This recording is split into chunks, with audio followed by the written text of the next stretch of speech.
Okay, this is Wesley McKinney for Dr. Suggs, IPY class, Finance and Budgeting, School Finance and Budgeting. I recently sat down with my department chair, Mr. Vermillion, North Central High School, to ask him some questions about how he approaches the budget as a department chair and how he's found success within that. I think he's a great department chair. He's been able to receive or able to negotiate a lot of resources for our department. As a teacher, I thought it'd be interesting in reaching out to my direct boss and seeing his thoughts, at least hearing his thoughts on financing and budgeting as it pertains to school. So a couple of things that I learned. Number one, I did not know that Mr. Rain talked about how there is no budget. There's no budget set aside for department chairs at all. And that getting these resources is all about being creative, and what he said in his own words is hustling. How can I out hustle? What can I do as far as to break the system that's already been put in place so that I can go ahead and get resources for my teachers and resources for my students in my department? One thing that he talked a lot about was ed fees. How ed fees work in North Central High School is that for every single book that a student has in our department, they receive $2.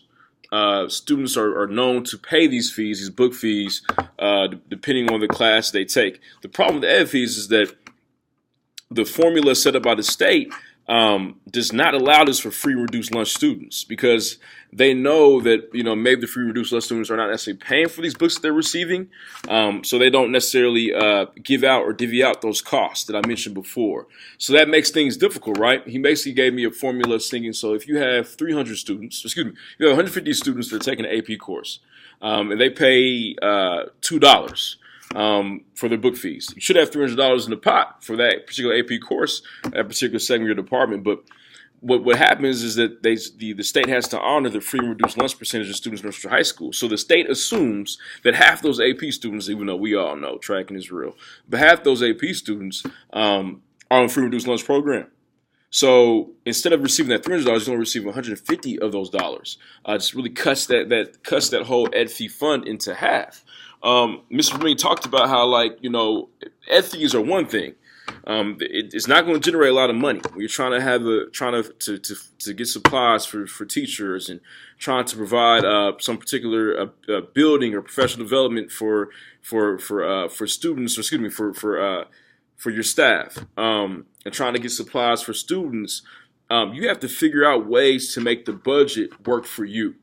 You're just creating a budget from scratch. Mr. Vermillion talked about how he inherited only $10 from North Central High School, only $10 total when he stepped into his role as department chair 5 years ago. So he's been writing grants to receive more money for our budget. He's been negotiating with the principal. And when I want to talk about those standards that we had to read for week one, I think community is important. We harp on this a lot as future leaders and as teachers, even the communities in our classroom. But having your department chair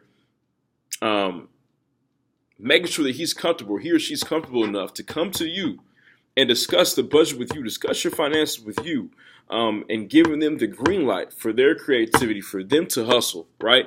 To figure out ways to make the budget work for them is key. That's one thing I learned today. Mr. Vermillion is empowered. Because he's empowered, he's done everything that he can to provide for us, his staff, and to give back to students. And he's been able to do that it just with flying colors, man. So these are things I didn't know about him. I didn't know how hard he was working. So to see him be able to be passionate about ways in which he's made the school budget that's not necessarily much for him, work for him, the ways in which he's able to learn about ed fees, learn how they work, and write grants, negotiating the overall district budget, and knowing where money lies, and negotiating with the school treasurer downstairs. It says a lot about the culture that our principal has cultivated. It says a lot about who Mr. Vermillion is as a person, and I know I have a lot to learn when it comes to budgeting and finance. Thank you.